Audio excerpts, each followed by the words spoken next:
je suis Clémentine Frère, conseillère en développement durable à la Corporation du développement durable, la CDD. Donc ce webinaire est organisé par la CDD, le Fonds Éco-Leader au Centre du Québec et la Démarche des deux en collaboration avec Enerprox. On est très heureux de vous accueillir ce matin là pour ce webinaire et puis on est ravis aussi de vous voir aussi nombreux. C'est un sujet qui plaît énormément. On est environ une quarantaine, il me semble, en tout cas selon les inscriptions. Et puis on a vraiment des entreprises de tout secteur du centre du Québec où l'on est situé, mais également d'ailleurs au Québec.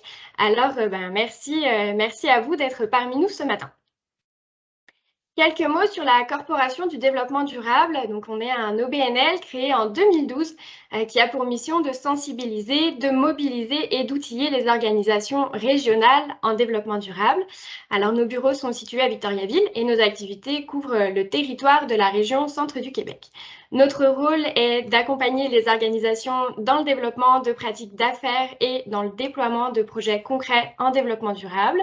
On est également en mesure de débloquer l'accès à des fonds pour la réalisation de projets en développement durable et puis on favorise également la multiplication des bonnes pratiques en créant des synergies et des partenariats.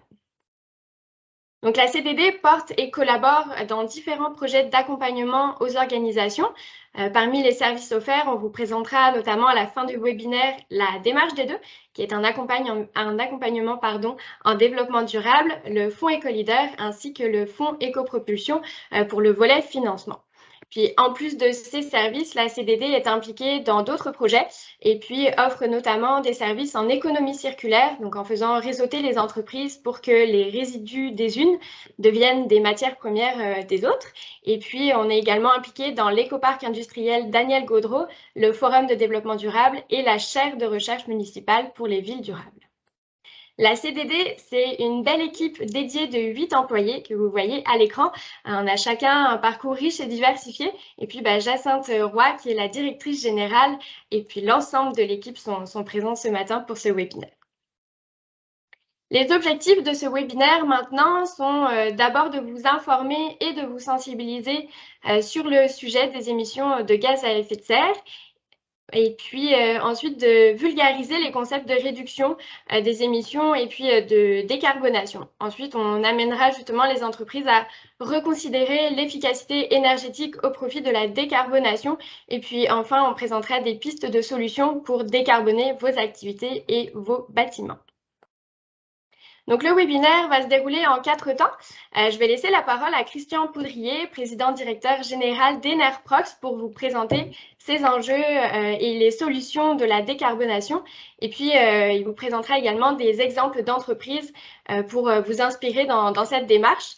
Ensuite, on vous présentera des accompagnements et des financements utiles pour entamer cette démarche dans ce sens-là.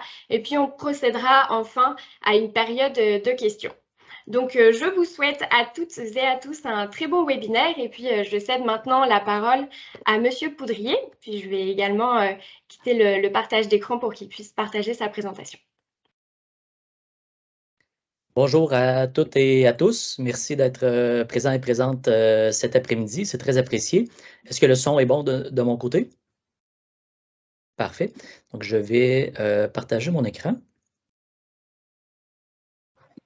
Vous direz, s'il vous plaît, si ça fonctionne bien. Donc, vous voyez bien Enerprox affiché à l'écran? Oui.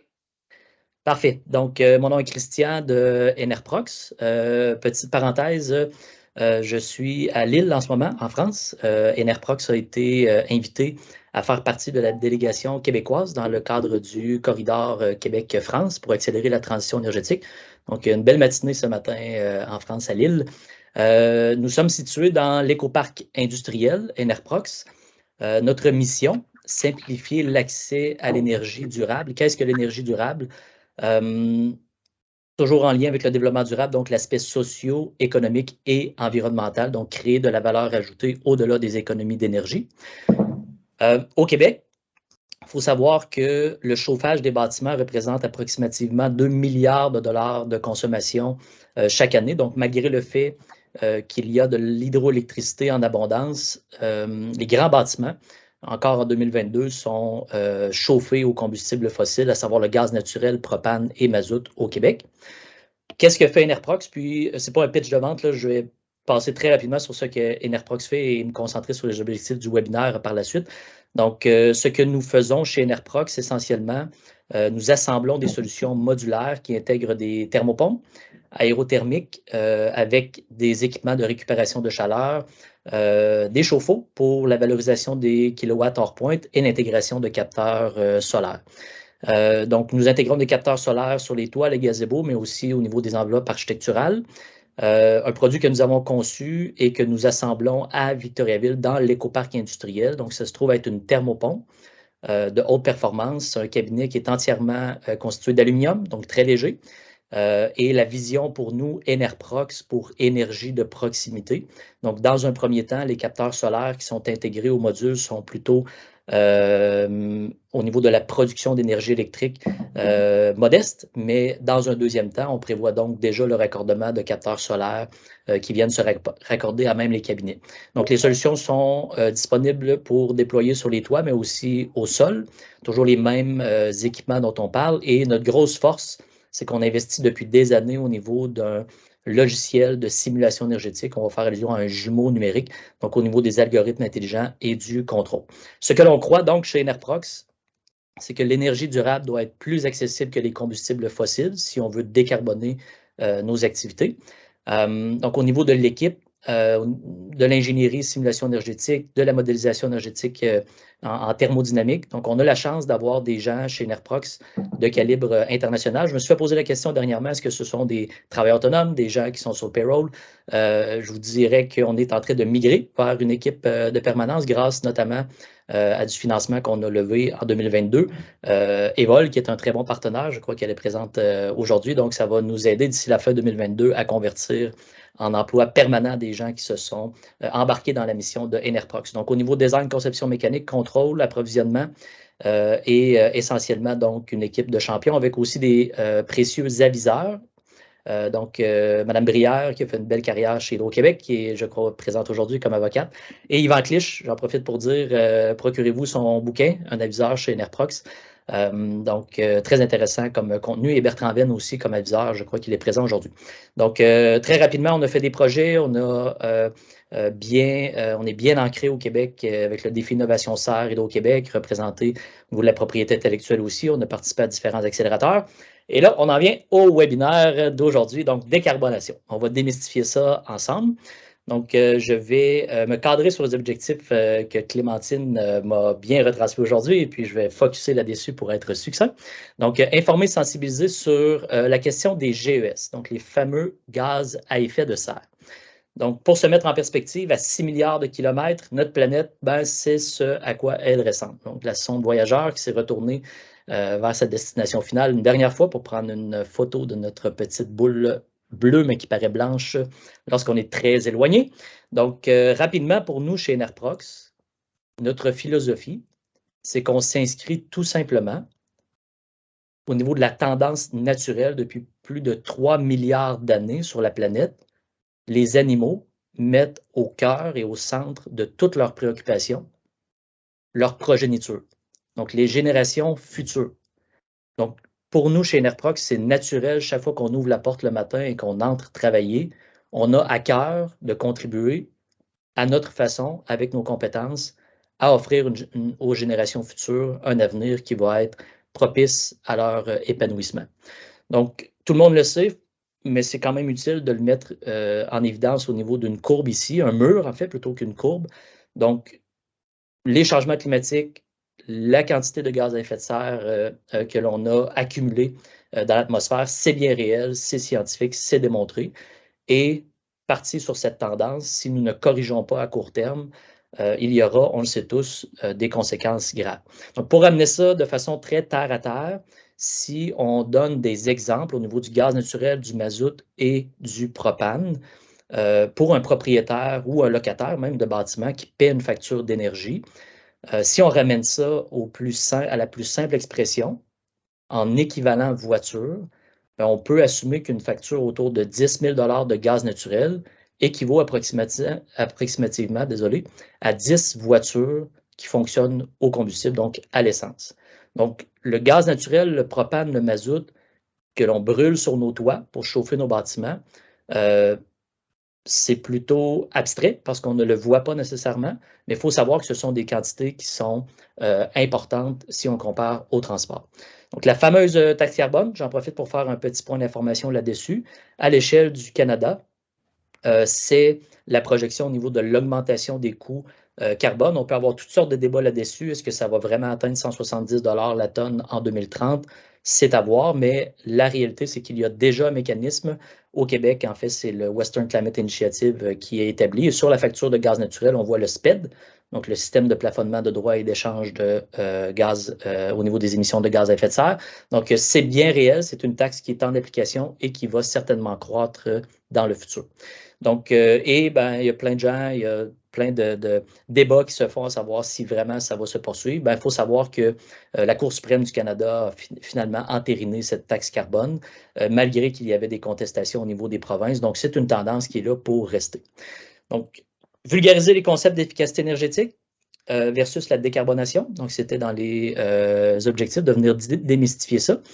J'utiliserai à cet effet-là, j'ai rencontré un personnage qui m'a beaucoup impressionné il y a plus d'une dizaine d'années maintenant, qui s'appelle Claude Villeneuve de l'Université du Québec à Chicoutimi. Je m'étais retrouvé dans son bureau puis il m'avait dit, tu sais mon petit gars, si on remplit une piscine avec un boyau d'arrosage de 2 pouces puis qu'on essaie de le vider à la petite cuillère, on n'y arrivera jamais. Donc, si tu as focusé sur les bonnes choses, garde ça à l'esprit. Et ça m'a toujours resté dans chacune des actions et aujourd'hui dans les actions qu'Enerprox mène. Donc, la réalité, c'est que l'efficacité énergétique, le point ici, en fait, c'est que l'efficacité énergétique sur les systèmes qui consomment des combustibles fossiles, à un certain moment, à une certaine époque, il y a eu beaucoup d'efforts mis sur cette efficacité énergétique au niveau des systèmes qui consomment des combustibles et ça a été des bons efforts qui ont été déployés.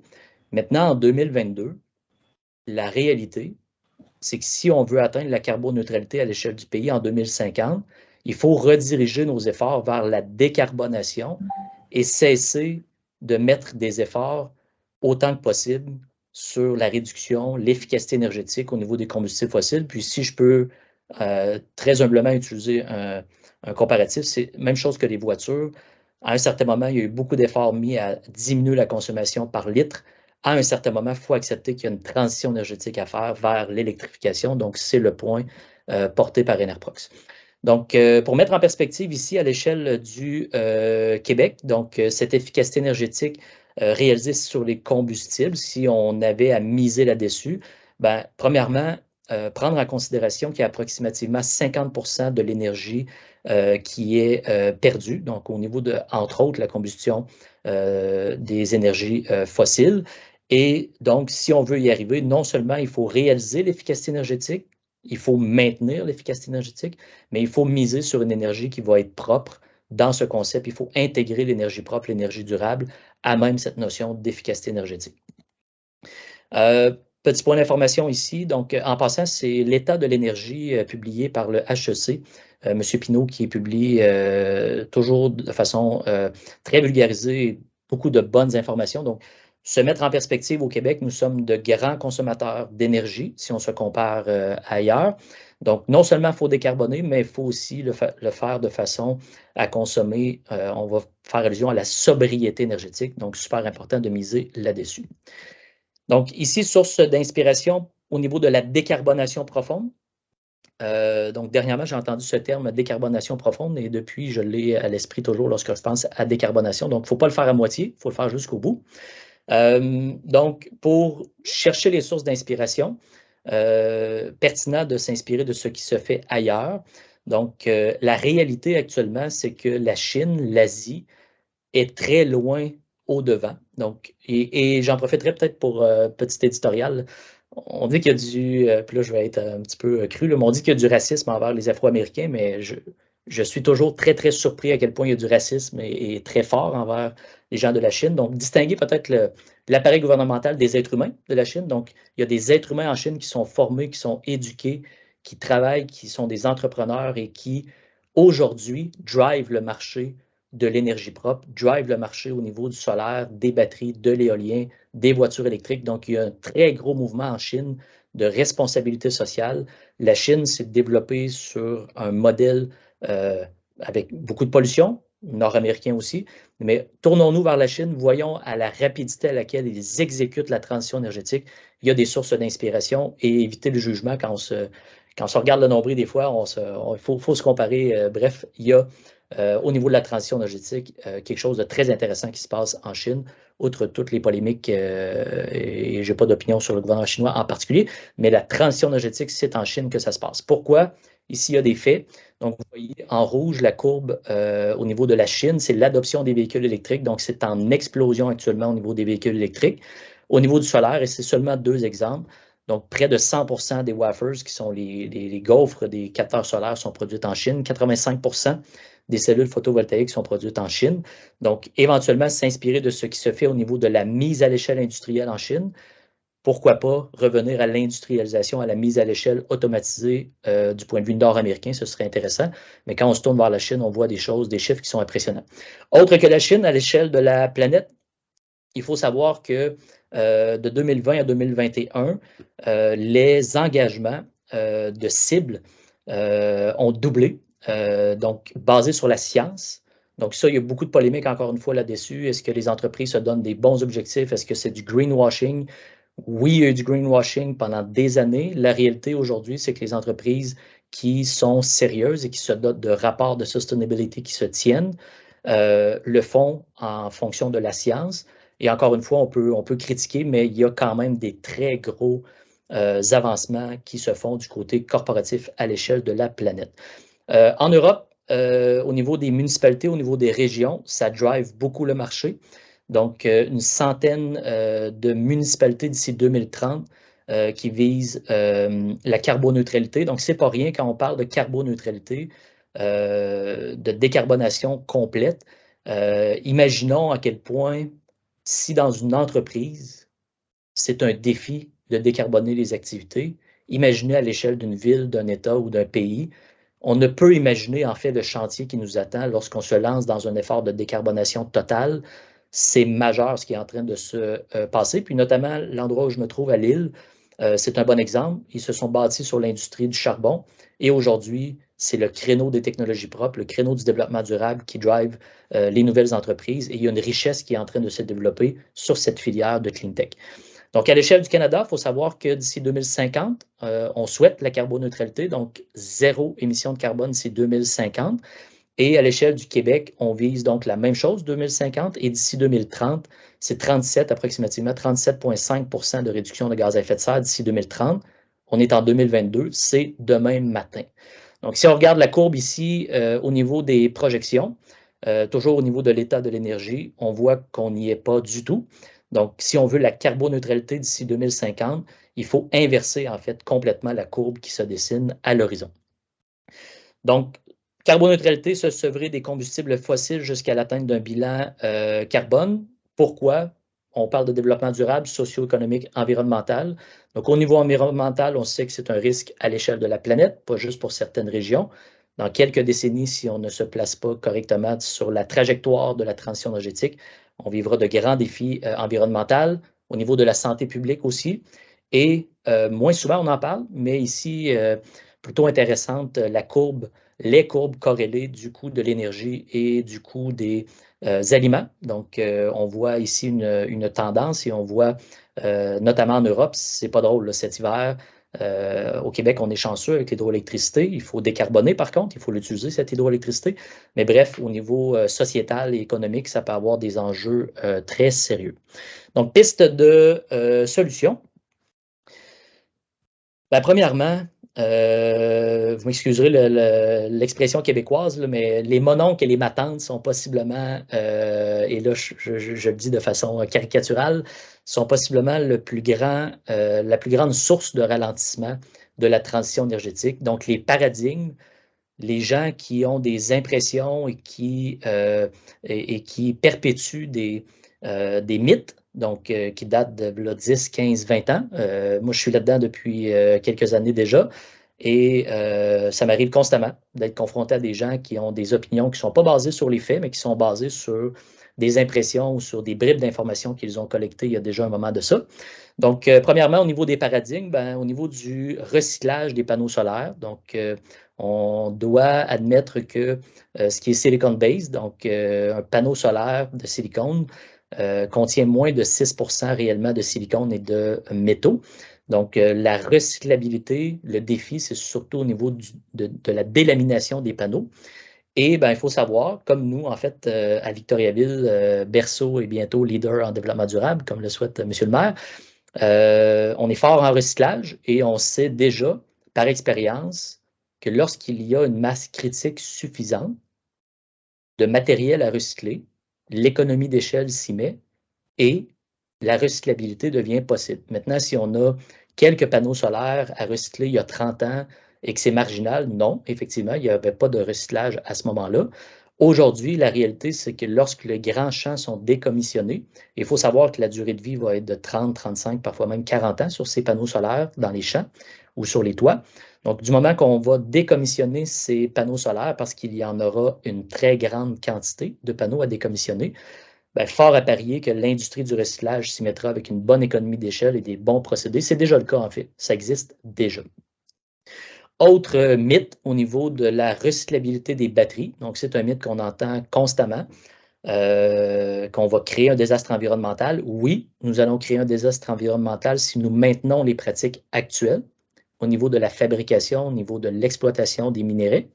Maintenant, la réalité, c'est que ce ne sera pas soutenable de continuer à extraire pour fabriquer les batteries et nécessairement que l'aspect recyclable de la batterie va entrer en ligne de jeu. Redwood Materials, qui est un des fondateurs de Tesla, qui s'est lancé maintenant et qui fournit Tesla en batterie recyclée, fort à parier qu'au niveau des chaînes d'approvisionnement, les matériaux recyclés au niveau des batteries deviendront dominants et éventuellement même peut-être former une circularité. Donc, on parle d'économie circulaire. Donc, une circularité entre l'utilisation, le recyclage et la refabrication de nouvelles batteries. Autre mythe, et celui-là est quand même assez tenace, donc la fameuse neige sur les panneaux solaires au Québec. Donc, oui, lorsqu'il y a neige sur le panneau solaire, c'est très pénalisant, voire même que le panneau va produire zéro au niveau de la production d'énergie.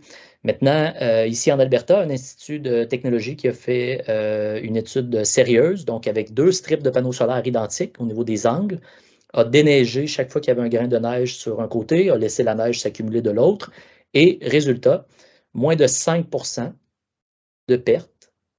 Et là, on fait allusion à 14 degrés d'angle, on est pratiquement à l'horizontale, moins de 5% de perte de production d'énergie à l'échelle d'une année. Et ça s'explique tout simplement par le fait que le nombre d'heures où le capteur solaire va être complètement enneigé est plutôt négligeable à l'échelle d'une année.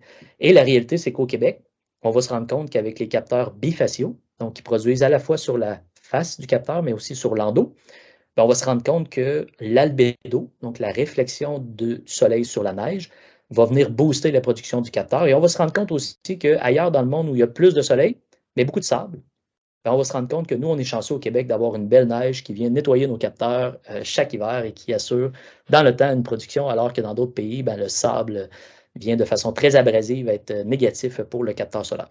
L'autre mythe très tenace, on n'a pas d'énergie solaire au Québec, c'est faux. On a quand même un beau rayonnement solaire au Québec, surtout si on y va dans le bifacial. Et donc, le solaire, un réacteur nucléaire géant dans le ciel, comme d'autres le disent, qui est propre, qui ne génère pas de déchets et qui, en équivalent à la surface de la Terre, nous amène 10 000 fois l'énergie dont l'humanité a besoin à l'échelle de la planète. Donc, ce sont des trillions de watts qui frappent la superficie, la surface de la Terre à tout moment, 1000 watts par mètre carré approximativement, qui est converti approximativement en 200 watts par mètre carré au niveau du PV seulement. Donc, la réalité, c'est que c'est une source abondante. Maintenant, l'autre mythe qui existe, c'est oui, mais ça prend beaucoup de surface. C'est très vrai. Il ne faut pas imaginer qu'on met 5 panneaux solaires sur notre maison et qu'on devient autonome. Ça, c'est un autre mythe qui est véhiculé quand même assez abondamment.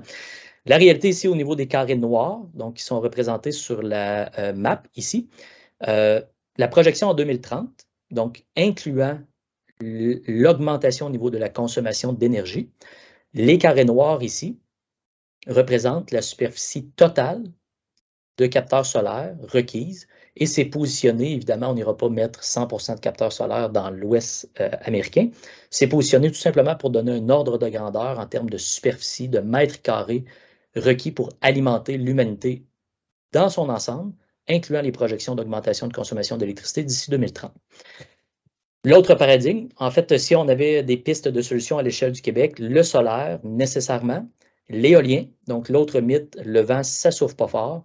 Dernièrement, une éolienne de 14 MW qui a, en passant, roulé au-delà de son kilowatt nominal pendant une journée pour démontrer qu'il pouvait produire vraiment beaucoup, beaucoup d'énergie.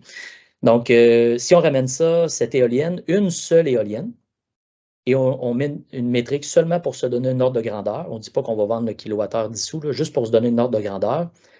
À 10 sous le kilowattheure, qui est peut-être comparatif à un tarif résidentiel, à 10 sous le kilowattheure, on a produit pour l'équivalent de 36 000 $ approximativement d'énergie en 24 heures. Donc, une seule éolienne de 14 MW dans ce cas-ci, mais qui a été poussée plus autour de 15 MW pour la démonstration. Donc, le vent souffle très fort et si on va offshore, si on va avec des grandes éoliennes, l'économie d'échelle est très bonne. L'autre solution, donc on termine et on sort de l'aspect de débunker les mythes et on entre dans la solution numéro 2. Donc, la solution numéro 2, c'est de miser sur la métrique économique. Donc, la réalité, c'est que le mouvement écologiste a fait une bonne job jusqu'ici pour conscientiser, pour argumenter, pour pouvoir influencer les forces vives à se tourner vers les énergies renouvelables. En 2022, après avoir fait tout ce bon travail, on peut dire qu'on a le choix de se tourner vers la métrique économique pour justifier cette transition énergétique parce que la métrique économique le justifie. Donc, peut-être, premièrement, vous dire à l'échelle du Québec, au niveau de la balance commerciale, donc, juste une petite parenthèse là-dessus, près de 50% de la balance commerciale est due à l'importation au niveau du gaz naturel et du pétrole au Québec. Donc, le déficit total de la balance commerciale, il y en a à peu près la moitié qui est due au combustible fossile. Maintenant, qu'est-ce que ça veut dire? Utiliser la métrique économique, ça veut dire de cesser d'évaluer la pertinence des projets liés à l'énergie propre sur la base du payback seulement. Donc, le fameux payback, la période de retour sur investissement, est l'une des métriques sur lesquelles on doit s'appuyer pour prendre une bonne décision d'affaires. J'en conviens, on fait la même chose chez Enerprox lorsqu'on prend des décisions. Maintenant, la période de retour sur investissement brut, c'est seulement un indicateur parmi d'autres. Et au niveau des infrastructures énergétiques, à l'échelle de la planète, que ce soit du hydrolien, de l'éolien, du solaire, on évalue la performance économique d'une infrastructure énergétique, non pas sur le payback brut, mais sur le coût de revient de l'énergie. Ça, c'est super important. Au Québec, il faut rediriger le discours. Oui, prendre en considération la période de retour sur investissement, on va continuer à le faire, mais la bonne façon pour évaluer la performance économique d'une infrastructure énergétique, c'est d'évaluer le coût de revient, c'est-à-dire le total des coûts sur la durée de vie du système, incluant l'investissement initial, incluant les frais d'opération, les frais de financement, incluant aussi les subventions, les déductions fiscales, tout ce qui est possible au niveau des amortissements accélérés et autres, et de diviser ça par le total de l'énergie produite sur la durée de vie du système. Là, on a une métrique qui se tient et on peut, en bon anglicisme, benchmarker les différents types d'énergie. Ça veut dire quoi, benchmarker les différents types d'énergie? Lorsqu'on ramène ça au dollar par mégawatt-heure, et là, on est toujours dans la piste de solution, il faut établir une métrique économique pour les énergies renouvelables. Et si on voit ici, en vert en bas, en passant, le petit losange, c'est lorsqu'on ajoute l'hydrogène vert au Gas Combined Cycle. Donc, ce sont des équipements qui vont fonctionner essentiellement au combustible fossile pour produire de l'électricité. Et en haut, on a le Solar PV au niveau d'un champ solaire. Donc, vous voyez, à 30 $ le mégawattheure versus un 45 $ dans la base moyenne au Gas Combined. Donc, on est déjà, en 2022, avec un coût de revient avantageux au niveau de l'énergie renouvelable, au-delà des aspects environnementaux. Maintenant, peut-être une petite aparté là-dessus au Québec. Lorsqu'on substitue de l'hydroélectricité par des capteurs solaires, Les gens ont rapidement l'impression qu'ils vont aller vers une énergie verte lorsqu'ils vont vers les capteurs solaires. C'est super important de le rappeler. Nous avons une hydroélectricité qui est propre. Dès qu'on rajoute un nouvel équipement pour produire de l'électricité sur une infrastructure qui est déjà alimentée à l'hydroélectricité, lorsque nous sommes hors pointe, ben, le fait de rajouter des capteurs solaires va nous amener un bilan environnemental négatif, en fait. Ça, c'est la réalité au Québec. Maintenant, le solaire au Québec, quand est-ce qu'il va devenir pertinent? Ben, en ajoutant au niveau de l'électrification des charges sur le réseau, il faudra éventuellement, et c'est déjà avec les grands appels d'offres éoliens, c'est déjà le cas, donc il faudra ajouter de la capacité de production en puissance. Maintenant, quand est-ce que le panneau solaire va produire en puissance, non pas en production d'énergie, mais en puissance, son maximum, c'est lorsqu'il fait très froid. Donc, lorsqu'il fait très froid, on a une conductivité meilleure, et généralement, lorsqu'il fait froid, c'est très sec, donc très peu de nuages. Donc, bref, on peut penser au Québec que si on déploie des capteurs solaires à l'échelle du Québec, on viendra avoir un gain au niveau des très grandes périodes de froid, mais il faudra déjà penser à l'aspect batterie parce qu'on le sait, c'est une ressource qui est intermittente. Mais le coût de revient, bref, du solaire et l'ajout de puissance dans un contexte où il fait très froid pourrait devenir une filière super importante et stratégique pour le Québec. Donc ici, encore une fois, dans les pistes de solutions, pensez à l'échelle du Québec à l'aspect solaire, à l'aspect éolien, à l'aspect batterie. Donc on voit ici la chute au niveau des coûts du solaire, c'est un facteur de 20 fois. Donc on aura divisé par 20 le coût de l'infrastructure solaire de 2010 à 2030. Et au niveau batterie, c'est une chute vertiginale au niveau des coûts de revient de la production batterie. Et lorsqu'on va entrer dans une notion d'économie circulaire, on va voir encore les prix chuter davantage. Donc, le coût projeté au niveau du solaire PV, le coût projeté au niveau des éoliennes, qui va se stabiliser parce que l'économie d'échelle, elle est pas mal déjà faite. Et au niveau du storage, au niveau des batteries, le déclin sera assez impressionnant et ça va devenir une ressource très accessible. Donc, vous voyez ici New England, donc c'est un exemple, Solar, Wind and Batteries. Donc, qu'est-ce que ça signifie de 2010 à 2030 comme diminution de coût? On voit la courbe, qu'est-ce que ça a l'air? Et au niveau du coût de kilowattheure, une infrastructure, donc de solaire, d'éolien et de batterie. On pourrait entrer dans la notion de superpower. Je vais plutôt vous inviter à lire le passionnant rapport de RethinkX, de énergie pour avoir tous les détails. Mais bref, au niveau du coût de kilowattheure, même en incluant le batterie, si on valorise les kilowattheures intelligemment, on se retrouve avec des infrastructures qui sont très concurrentielles. Donc, solution numéro 3, je vais terminer avec ça. Donc, la solution numéro 3, on se doit, après avoir mis de l'avant une métrique économique, après avoir brisé les paradigmes, on se doit d'accélérer la transition. Donc ici, Bloomberg, qui encore une fois génère des rapports qui sont super intéressants. On voit la transition, un peu comme le DVD a vécu à l'époque. Le DVD est devenu désuet, ben, les énergies fossiles le deviendront aussi. Donc la réalité, c'est que de 2019 à 2050, on devrait voir les parts de marché du combustible fossile migrer vers le renouvelable. Maintenant, il y a d'autres scénarios qui incluent le nucléaire. Dans le cas où il y a des grands avancements technologiques au niveau du nucléaire, ça pourrait être différent. Mais basé sur la science et les technologies existantes, ça pourrait ressembler à ça. Donc, toujours au niveau des solutions, les villes ont un pouvoir, une autorité, un niveau décisionnel qui peut faire toute la différence au niveau de la transition énergétique. Donc, des villes qui envisagent d'interdire le gaz naturel dans les nouvelles constructions aux États-Unis, c'est c'est une tendance très forte, très lourde au niveau des villes à interdire complètement le raccordement du gaz naturel au niveau des nouvelles constructions. Ça fait réfléchir dans notre propre municipalité. Donc, un impératif zéro émission pour les nouvelles constructions, donc à Montréal, en 2025. Et là, on peut critiquer, on peut douter que ça va se faire, mais à un certain moment, il faut prendre position et accepter que nous devrons faire preuve de créativité, d'audace et de persévérance pour y arriver. 2025, c'est dans 3 ans. Donc, venir changer complètement la chaîne de la construction, les intervenants, les architectes, les ingénieurs, les entrepreneurs, de venir rediriger les pratiques, de venir rediriger les réflexes, c'est massif, c'est colossal comme effort, mais la réalité, c'est qu'à un certain moment, ça prend du leadership et il faut se positionner. Donc, un impératif zéro émission pour les nouvelles constructions à Montréal en 2025. Et déjà, depuis en 2023, donc les déclarations obligatoires, vous voyez, c'est déjà un premier pas. Donc, les petits bâtiments, c'est déjà le cas pour les grands bâtiments, en fait, sur l'île de Montréal, mais les petits bâtiments aussi vont y être assujettis. Donc, le premier pas, c'est de déclarer, c'est d'évaluer, c'est de quantifier et pour par la suite pouvoir être davantage capable de poser des actions.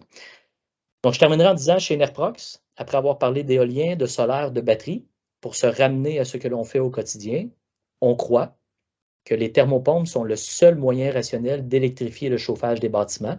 Donc, après avoir fait allusion à l'ajout de capacité, maintenant, qu'est-ce qu'on en fait de cette capacité de puissance et d'énergie chez Enerprox? Ben, nous, les thermopompes, c'est ce sur quoi on mise pour décarboner le chauffage des bâtiments. Donc, qu'est-ce qui est en train de se passer à l'échelle de la planète? On va faire allusion au heat pump. Donc, c'est un produit en passant qui a été très mal vendu au Québec. Ça a été un peu bafoué comme technologie, mais la réalité, c'est que la technologie des thermopompes, elle est documentée.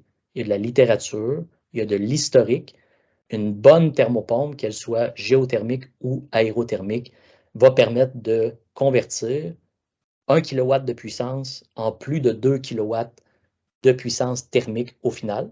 Donc, 2 kW, ça va être une thermopompe standard. Maintenant, on va viser dans certains cas des 3 ou des 4 au niveau du facteur, de convertir 1 kW de puissance électrique en minimum 2 kW de puissance thermique. Donc, la thermopompe, ce qu'elle permet de faire au final, c'est de valoriser l'énergie électrique que l'on produit et de faire une saine utilisation de la puissance. Donc, ça, c'est super important. Au Québec, comme Mme Brochu l'a bien mentionné dans les médias dernièrement, nous avons un actif de puissance et c'est super important d'en faire une bonne utilisation, une saine utilisation, parce qu'elle n'est pas infinie, cette puissance disponible. Donc, autre chose à tenir, parenthèse, en compte lorsqu'on fait allusion aux thermopompes, c'est au niveau des réfrigérants que ces thermopompes contiennent. Donc, ici, peut-être faire la distinction entre ce qu'elles contiennent et les fuites qu'il y a avec le temps. Donc, nous, chez Enerprox, on est très conscients. Le R410A va migrer vers le R32, R290, vers d'autres réfrigérants, finalement, qui vont être moins dommageables. On se limite, dans le cas de Enerprox, à des thermopompes RO. Donc, le réfrigérant, il est limité à l'intérieur de la thermopompe. On n'utilise pas le réfrigérant qui sort des thermopompes pour diffuser la chaleur et le froid dans les bâtiments. Et on pense que c'est la bonne pratique. Donc, si on veut renouveler ces infrastructures de thermopompes dans le temps, on doit miser sur les thermopompes RO. Donc, il y a des protocoles qui ont été entendus sur, on va dire, le retrait des réfrigérants à l'échelle de la planète. Maintenant, au Québec, lorsque nous utilisons une thermopompe qui contient du réfrigérant, la quantité de réfrigérant contenu à l'intérieur de la thermopompe, comparativement aux tonnes de gaz à effet de serre, des réfrigérants, ça se compte en grammes, en onces dans une machine. Ce qu'on retire au niveau du combustible fossile de chauffage bâtiment, ça se compte en tonnes. Donc, si on fait allusion à la période de retour sur investissement environnemental, on va viser dans la majorité des cas à être en moins de 2 ans et on peut atteindre moins d'1 an dans certains cas. Donc, démystifier ça encore une fois. Oui, il y a du réfrigérant dans les machines, mais si on en fait une saine utilisation et un sain recyclage à la fin de sa vie, ben, ce ne sont pas nécessairement des gaz à effet de serre qui sont émis. Donc ici, on voit la courbe à l'échelle du Canada. Donc en vert, c'est la progression au niveau des thermopompes. Donc ici, au niveau du rapport vers un Canada carboneutre, ben, on anticipe que près de 70% du chauffage de bâtiment va être fait par des thermopompes, surtout aérothermiques, dans un horizon qui est quand même pas si lointain.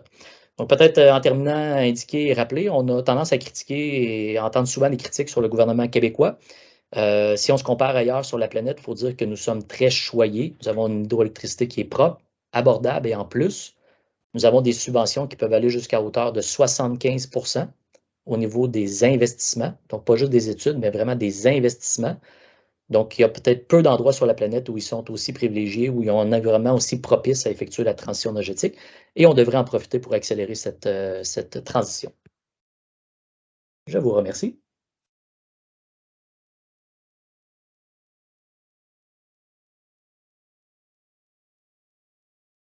Reprendre le micro. Merci Christian pour cette très belle présentation, super inspirante. J'espère que tout le monde a récupéré mon écran sur les vôtres. Est-ce que quelqu'un peut me dire si c'est bon? Vous voyez bien? Je pense que oui. OK. Je vais maintenant céder la parole à mon collègue Charles-Édouard Tétu pour vous présenter le programme de la démarche des deux.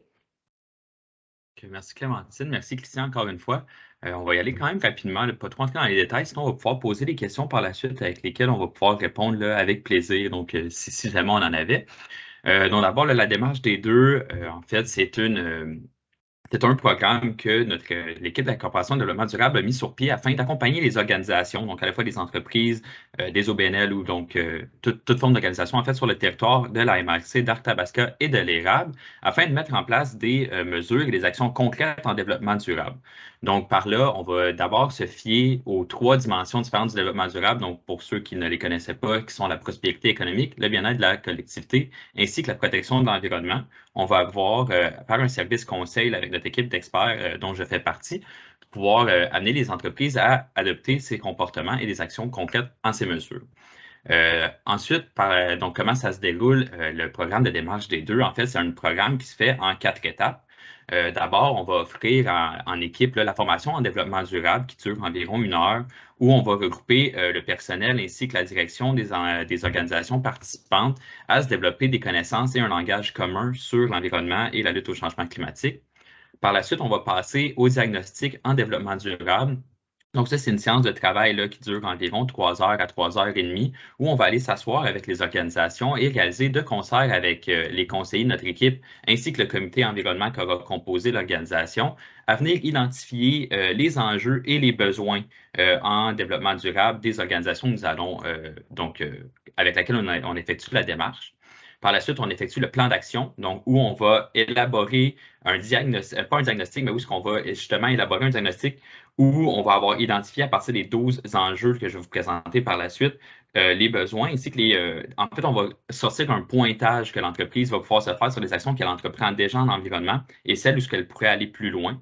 Puis par la suite, on va proposer justement certaines actions claires dans un plan que celle-ci pourra accomplir au sein des 3 prochaines années. Donc, c'est un suivi qui s'élabore sur 3 ans et qui donc va se finir avec un attestat, qui va débuter et poursuivre avec une attestation et une amélioration continue. Donc, il va y avoir une cérémonie avec la cohorte d'adhérents à chaque année où on va remettre justement l'adhésion et l'attestation de la démarche des deux.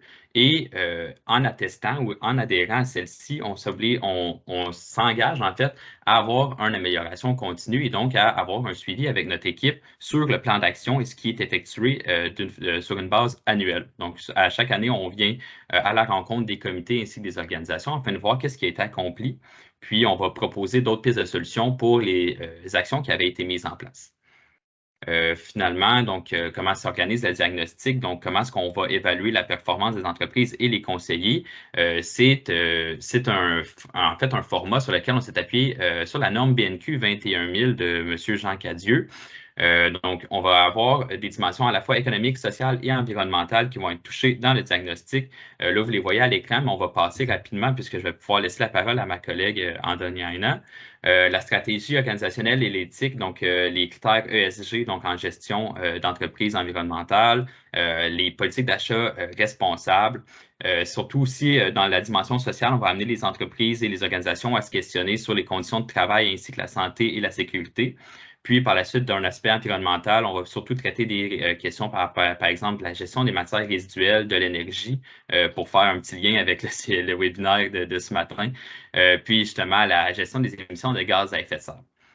Aussi, j'avais oublié d'en parler, mais la démarche des deux, donc le programme que nous offrons à partir de cette année, donc nous sommes dans une modification de programme, va offrir aussi aux entreprises et aux organisations qui souhaitent adhérer une banque d'heures en accompagnement particulier. Donc, nos experts et nos conseillers vont pouvoir accompagner sur une action en particulier les organisations adhérentes afin de mettre en place une action concrète en environnement. Donc, c'est quelque chose qui peut devenir aussi intéressant.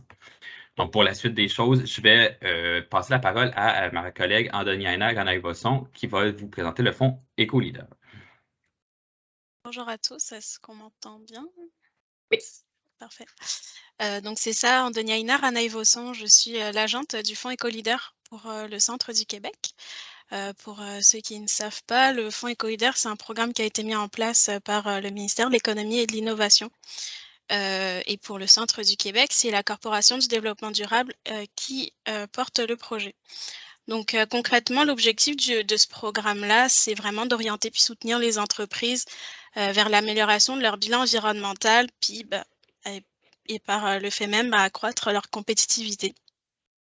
Pour cela, on se base sur 3 leviers pour aider les entreprises. Donc déjà un réseau d'agents, dont moi-même pour le centre du Québec. Puis on est 24 autres agents un peu éparpillés partout dans toutes les régions, jusqu'à la Côte-Nord, jusqu'aux îles de la Madeleine. Notre rôle vraiment, c'est d'orienter puis accompagner et outiller les entreprises vers les meilleures ressources. Donc là, on parle de ressources financières comme aussi de ressources humaines, c'est-à-dire des experts comme par exemple Enerprox. Donc vraiment pour aider les entreprises à réaliser leurs projets. On fait également beaucoup de collaborations avec plusieurs partenaires en développement économique et également en développement durable. On fait de l'animation puis de la communication. On avait aussi une enveloppe que je pense que pour la plupart vous le saviez, on avait une belle enveloppe initiale de 18,5 millions de dollars pour soutenir les projets. On est victime de notre succès, donc là cette partie subvention est en pause. Je ne pourrais pas vous dire plus d'informations pour l'instant parce que j'en ai vraiment pas. Autrement, pour ça, on a aussi beaucoup de ressources pour inspirer les entreprises. Donc, on a beaucoup de cas concrets, également un répertoire d'experts et également plusieurs programmes d'aide qui sont affichés sur le site Internet du Fonds EcoLeader. Là, je vais vous faire un peu un résumé des différents programmes qui peuvent exister parce que c'est aussi mon rôle. Je ne suis pas experte dedans, mais je pourrais très bien vous référer à d'autres experts pour ces programmes-là. Donc, par exemple, vous pouvez aller avec Transition énergétique Québec qui soit sous forme d'appel de projet, soit avec le programme Éco-Performance ou Bioénergie. C'est vraiment un programme qui vise à réduire les émissions de gaz à effet de serre. Donc, celui-là va cibler les GES. Donc, vous pouvez aller chercher de l'argent pour de l'analyse et également pour l'implantation de vos technologies. Il y a également Hydro-Québec qui a sorti un programme à solutions efficaces. Lui, il va cibler plus les kilowattheures et en post-projet. Donc, il y a un volet analyse énergétique, mais aussi des volets pour dépendamment des tailles des entreprises. Enfin, Énergir avec son programme appareil efficace et également programme d'efficacité énergétique. Celui-ci va principalement cibler les mètres cubes de gaz. Donc, vous pouvez utiliser avant et après votre projet d'implantation. Donc, principalement, c'est pour l'acquisition d'équipements à efficacité énergétique, un peu comme les autres, mais vraiment au niveau des mètres cubes de gaz épargnés. Donc, ça fait un peu le tour des différents programmes qui peuvent vous être offerts. N'hésitez pas à me contacter si jamais vous avez des questions sur ces programmes-là. Je vais repasser la parole à Clémentine. Merci. Merci Andoniaïna et Charles-Édouard pour la présentation de ces programmes. Je vais vous présenter brièvement maintenant le fonds Éco-Propulsion. On est toujours dans le volet un petit peu financement. Donc c'est une initiative qui a été lancée au printemps 2022. Et puis, tout simplement, le fonds Éco-Propulsion, c'est un levier financier qui soutient des projets en développement durable, donc d'entreprises et d'OBNL sur les territoires d'Arthabasca et de l'Érable. On offre des subventions qui vont aller jusqu'à 10 000 $ selon le statut de l'organisation, donc 50% du montant du projet pour les entreprises et 75% du montant du projet pour les OBNL. Vous pouvez retrouver toutes ces informations sur le site web du Fonds Éco-Propulsion que je vous invite à visiter également pour connaître les critères d'admissibilité et les dépenses éligibles. Et puis pour toute demande d'accompagnement, tant le financement que l'accompagnement en développement durable, je vous invite à communiquer avec un membre de la CDD. Maintenant, j'aimerais qu'on puisse passer à la période de questions. Donc, je vous propose de passer, de lever la main tout simplement pour m'indiquer là et puis je vais pouvoir passer la parole à tout et chacun.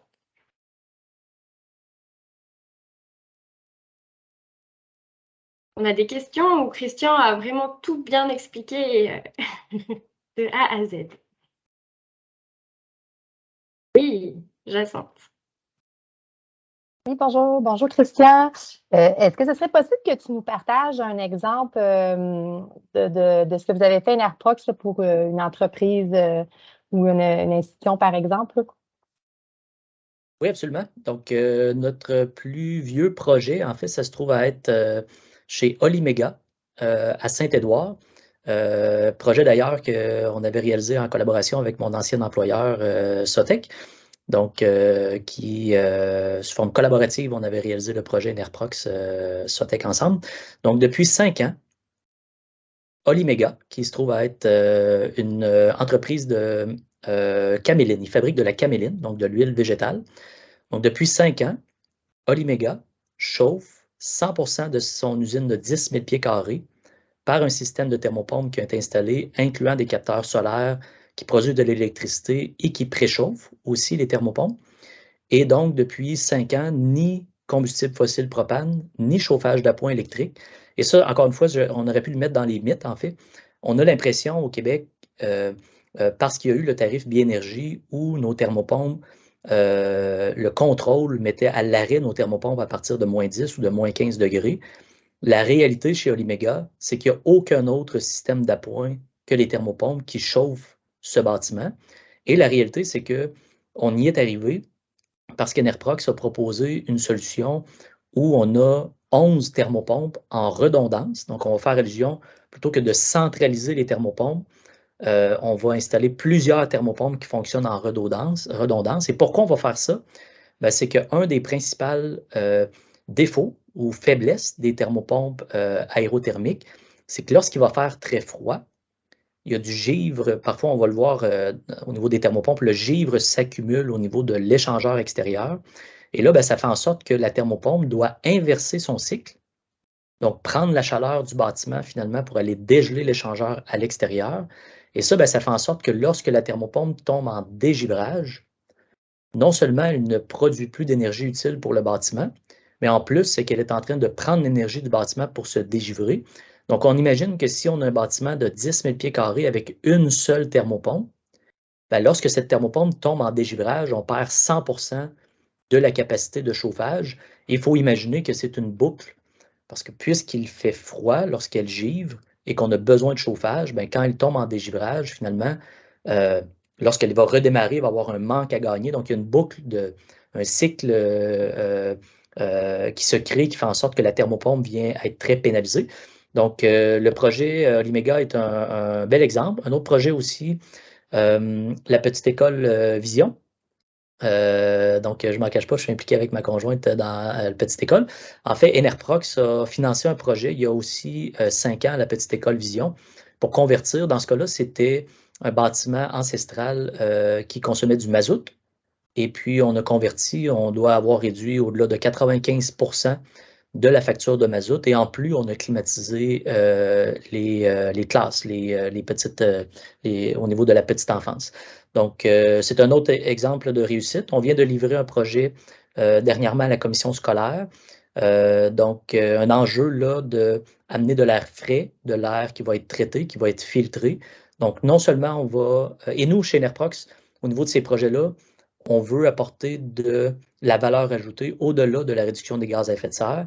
Donc, dans les 3 cas, il s'agit d'amener aussi l'aspect de confort intérieur dans les bâtiments, de santé finalement des occupants. Donc, la petite école est un exemple comme la commission scolaire.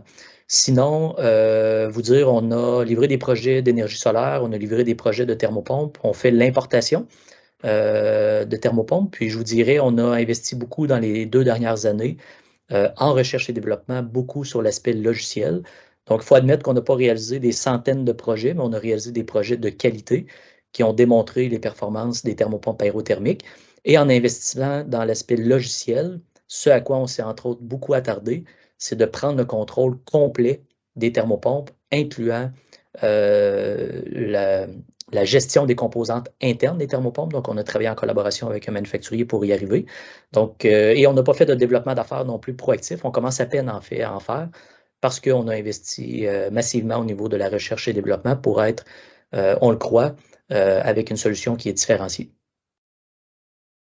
Merci pour ces exemples. Jacinthe, oui, tu voulais rajouter? Non, bien, ce que je comprends, c'est que c'est justement, vos solutions sont vraiment autant pour une entreprise qu'une commission scolaire, un peu tout type de bâtiment. Dans les exemples que tu as démontrés illustrent ça. Je vais laisser Clémentine donner la parole à d'autres questions. Oui, merci. Donc, j'ai vu Monsieur Stéphane Jacques qui avait une question. La parole est à vous. Oui, merci beaucoup.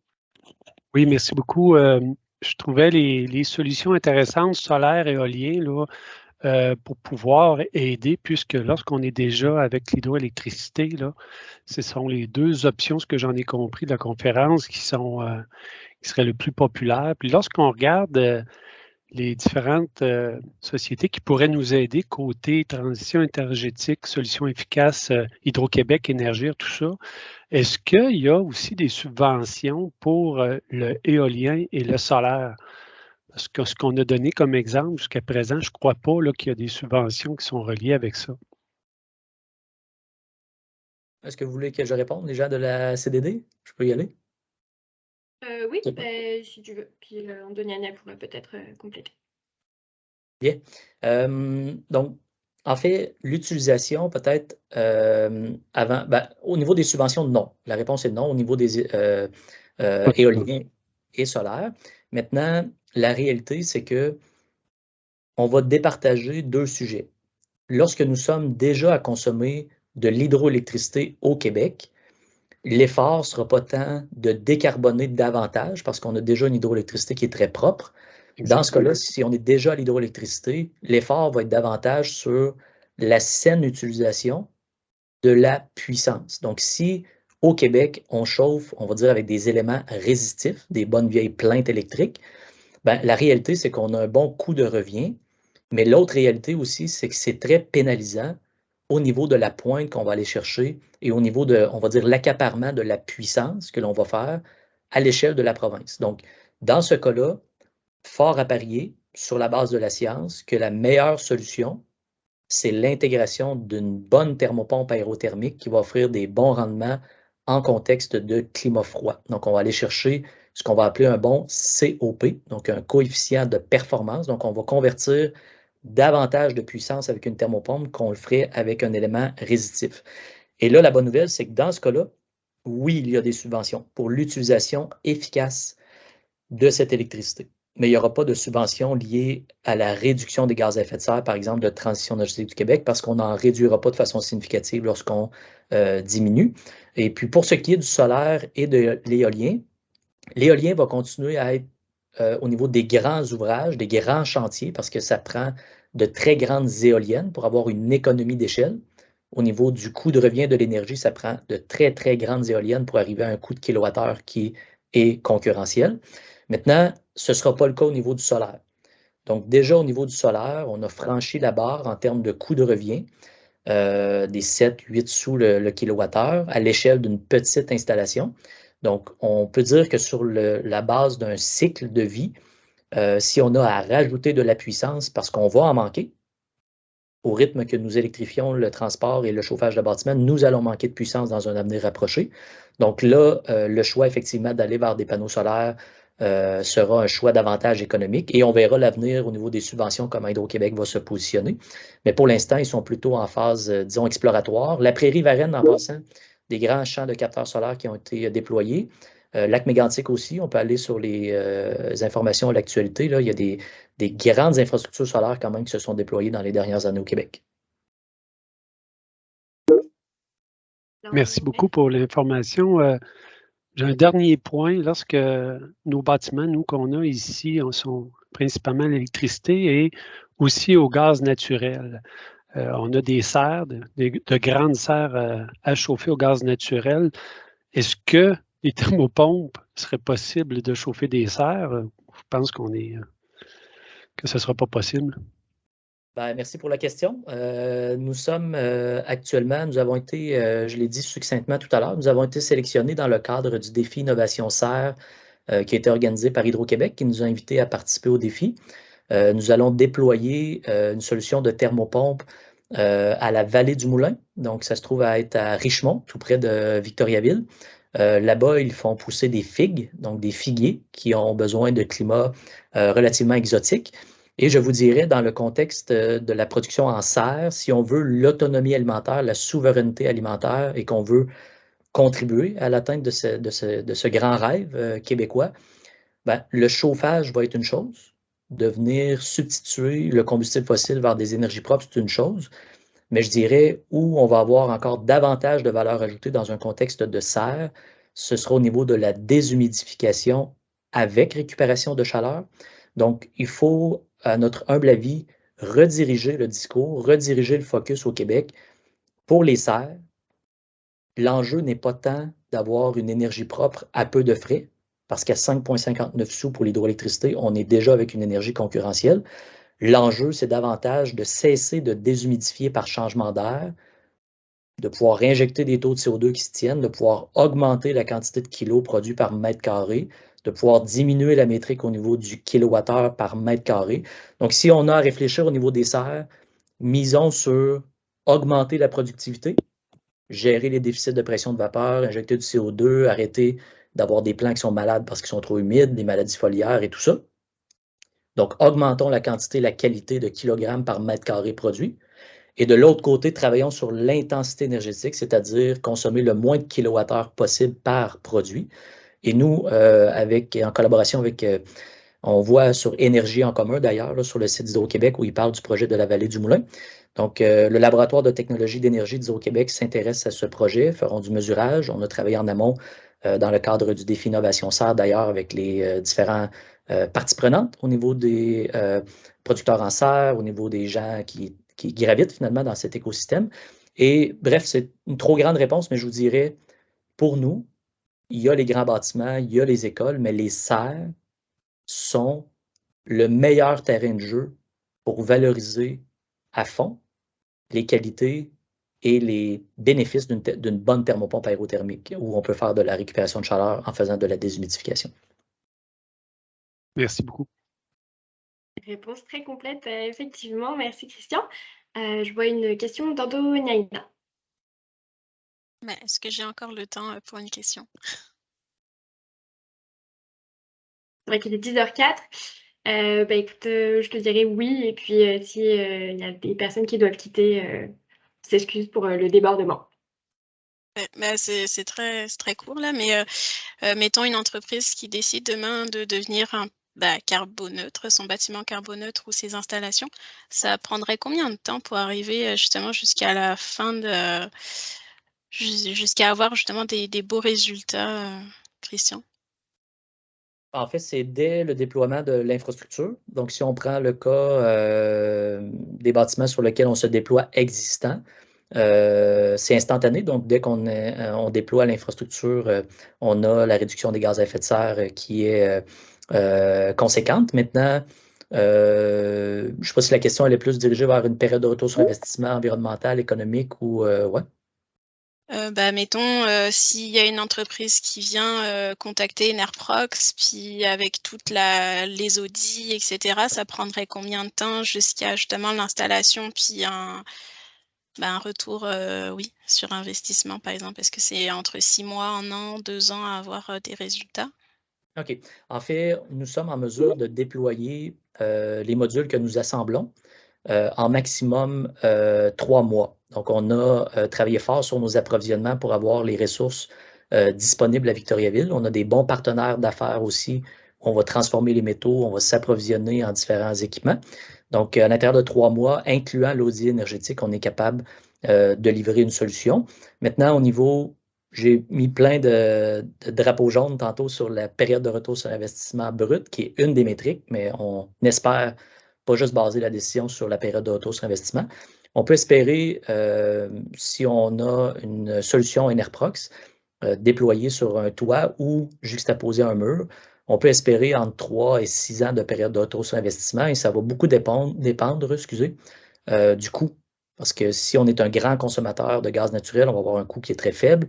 Si on consomme du propane ou du mazout, on va avoir un coût d'énergie qui va être beaucoup plus élevé. Si on est sur le tarif M, par exemple, et qu'on paie de la puissance hydroélectrique, on va avoir un autre type de tarification versus un tarif domestique. Donc, il y a beaucoup d'éléments qu'il faut tenir en compte pour évaluer la période de retour sur investissement. Mais au Québec, dès qu'on s'éloigne du 5 ans, il y a moins de traction dans le marché. Et nous, on vise dans tous les cas à battre ce 5 ans et de se rapprocher du 3 ans le plus possible. Bien, merci beaucoup. Excellent. Alors, s'il n'y a pas d'autres questions, on va pouvoir peut-être clôturer ce webinaire. Donc, merci à tous pour votre présence et puis votre écoute. Et on vous souhaite une très, très belle journée à tous. Et n'hésitez pas à nous contacter pour toute question. Merci beaucoup. Bonne fin de journée. Merci de votre présence. Très apprécié. Merci, Christian. Bye bye. Merci beaucoup. Au revoir.